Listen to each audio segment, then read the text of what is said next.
ଆଜି ଚାଲନ୍ତୁ ସଜନା ଶାଗରେ ବେସର ବନେଇବା, ପଖାଳ ସାଙ୍ଗରେ ଖାଇବା। ପ୍ରଥମେ ଚାଲନ୍ତୁ ଶାଗକୁ ଭଲ ଭାବରେ ବାଛି ନେବା। ଶାଗ ସାଙ୍ଗରେ ଦେଖନ୍ତୁ ଫୁଲ ଅଛି, ଫୁଲକୁ ବି ବାଛି ନେବା।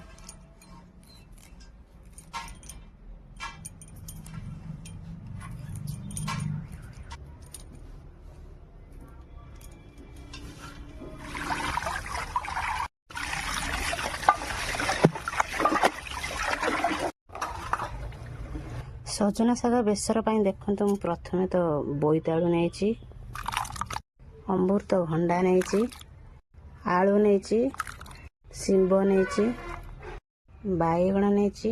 ସଜନା ଶାଗ ବେସର ପାଇଁ ପ୍ରଥମେ ବଡ଼ିକୁ ଭାଜି ନେବା। ସେଇ କଡ଼େଇରେ ଅଳ୍ପ ତେଲ ଦେବା, ଶୁଖିଲା ଲଙ୍କା ଦେବା, ତା ସାଙ୍ଗରେ ଫୁଟଣ ବି ଦେବା, ପିଆଜ ଦେବା। ପିଆଜକୁ ଟିକେ ଭାଜି ନେଲା ପରେ କଟା ପରିବାକୁ ଦେଇଦେବା। ସ୍ୱାଦ ଅନୁସାରେ ଲୁଣ, ହଳଦୀ ଦେଇକି ଟିକେ ଗୋଳେଇ ନେବା। ନିହାତି 5-10 ମିନିଟ୍ ଛାଡ଼ିଦେବା ତାକୁ ସିଝିବା ପାଇଁ। ପରିବା ଟିକେ ସିଝି ଆସିଲେ ବଟା ହୋଇଥିବା ସୋରିଷ ମସଲାକୁ ଦେଇଦେବା। ତାପରେ ଅଳ୍ପ ପାଣି, କଲର୍ ପାଇଁ ଲଙ୍କାଗୁଣ୍ଡ ଦେଇଦେବା। ପୁଣି ଭଲ ଭାବରେ ଗୋଳେଇବା। ଟିକେ ପରିବାରେ ପାଣି ମରି ଆସିଲେ ଟମାଟୋକୁ ଦେଇକି ଭଲ ଭାବରେ ଗୋଳେଇବା। ତାପରେ ଅଳ୍ପ ପାଣି ଦେଇକି ପରିବାକୁ ଛାଡ଼ିଦେବା ସିଝିବା ପାଇଁ। ପରିବା ସିଝିଗଲେ ଶାଗକୁ ଦେଇଦେବା। ତାପରେ ନିହାତି 5-10 ମିନିଟ୍ ଗୋଳେଇଲା ପରେ ଶାଗ ବି ନିହାତି ସିଝିଯିବ।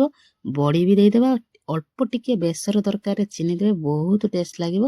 ଆପଣମାନେ ନିହାତି ଘରେ ବନାନ୍ତୁ, ଆଉ ନିହାତି ଥରେ ଟ୍ରାଏ କରନ୍ତୁ। ଆପଣମାନେ କହିବେ ସଜନା ଶାଗର ବେସର କୋଉ ଭଳିଆ ହେଇଥିଲା, କୋଉ ଭଳିଆ ଟେଷ୍ଟ ଥିଲା। ଆପଣମାନେ ନିହାତି ଥରେ ଟ୍ରାଏ କରନ୍ତୁ। ପଖାଳ